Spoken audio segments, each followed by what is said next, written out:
Bonjour, first graders. Today we're going to talk a little bit about how we can classify animals, and then we're going to move into the review so that you can be ready to take your test tomorrow for chapter 3. So today we're going to be talking about classifying animals.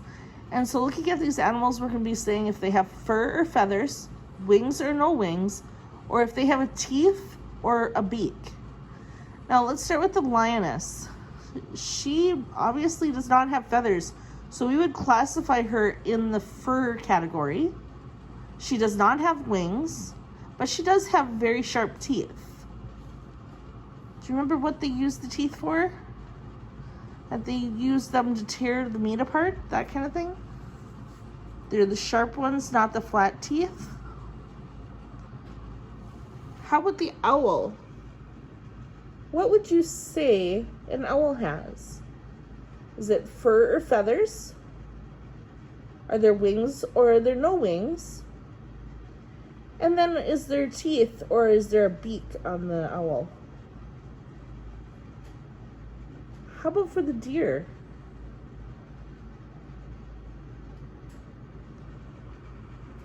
The giraffe? The kangaroo, the cardinal,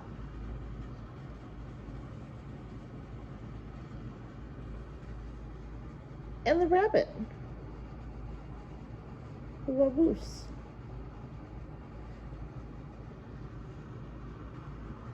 What I would like you to do is on the back side of this page, I would like you to tell us what each one of those animals had. We did the lioness, that they had fur, no wings, and sharp teeth. But instead of looking at the chart, I'd like you to decide for yourself and then check if you're correct on each one of these animals. If they have fur or feathers, wings or no wings, and teeth or a beak. Show us what you know. I'd also like you to choose another animal, maybe a pet that you have, and do the same thing. Tell us what the animal is and how you would categorize them. How would you sort them? Okay, so we're going to go into our review and test prep. So let's go to vocabulary. And I would like you to write the letter right next to the number of the answer that you know. Let's start with number 1, antenna. Which picture would have antenna that matches antenna? What would you put next to number 1? A, B, C, D, E, or F? Number 2, camouflage. Which one would be camouflage? Number 3, a leaf.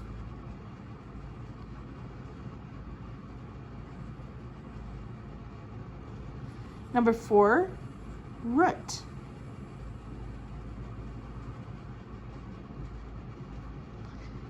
Number 5, stem.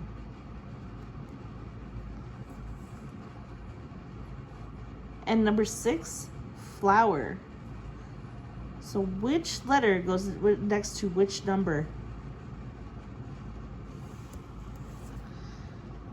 What did you learn? Number 7, what are 3 different ways animals move? What were 3 different ways that animals move from our reading? Number 8, how do the parts of a plant help it grow?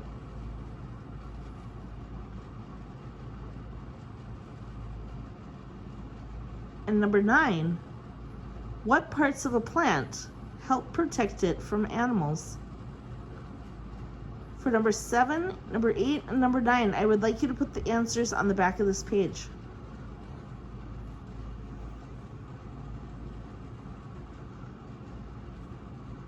Pause the video so that you can put the answers for 7, 8, and 9, as well as 1 through 6 if you have not finished those. And then come back. once you're finished writing. Number 10 for process skills. Number 10 is communicate. Tell how the shape of a leaf can help water drip off of it. So how did the shape of the leaf help water drip off? Number 11, how are these plants alike and different?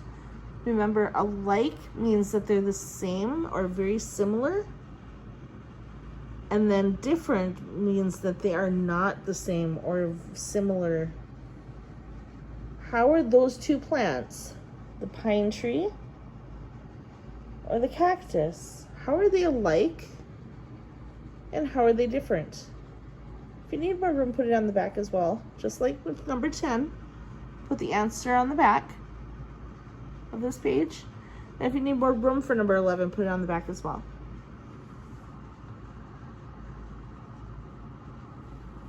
If you need more time, please pause the video. Number 12, for test prep. Fill in the circle next to the correct answer. What part of a plant makes seeds? So which part of the plant makes the seeds? The stem, the flower, the root, or the leaf? Which part made the seeds? Number 13, write a sentence about how camouflage helps keep living things safe. How does camouflage help living things stay safe? So write your answers for all 13 of these questions on the back or next to the numbers, as we said through for number 1 through 6.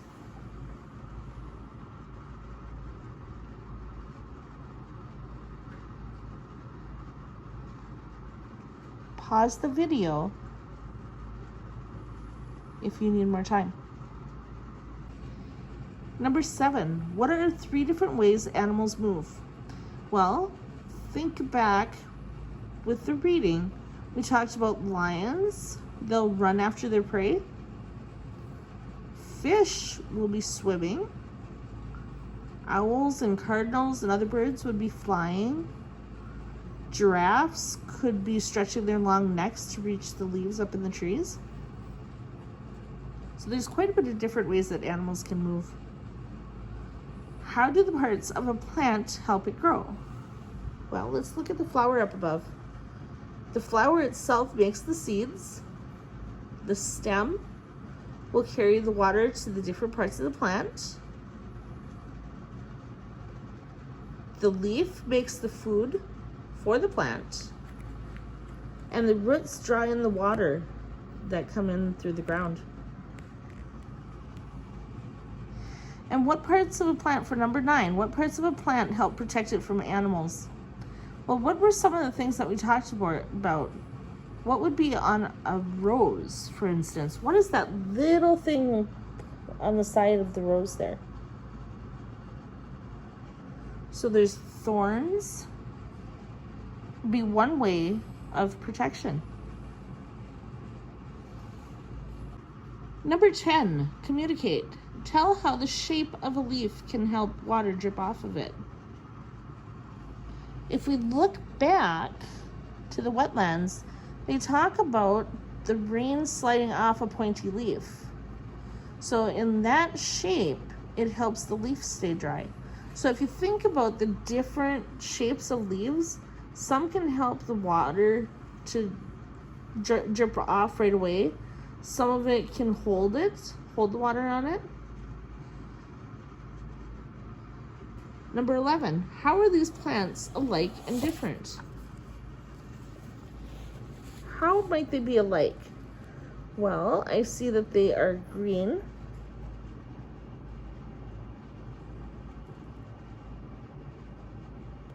They both grow straight upward, it looks like. The stem is upward. How are they different? Well, where does a cactus grow? would you find snow where a cactus grows?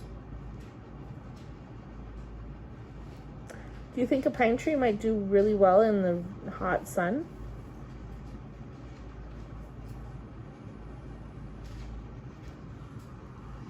Number 12, what part of a plant makes seeds?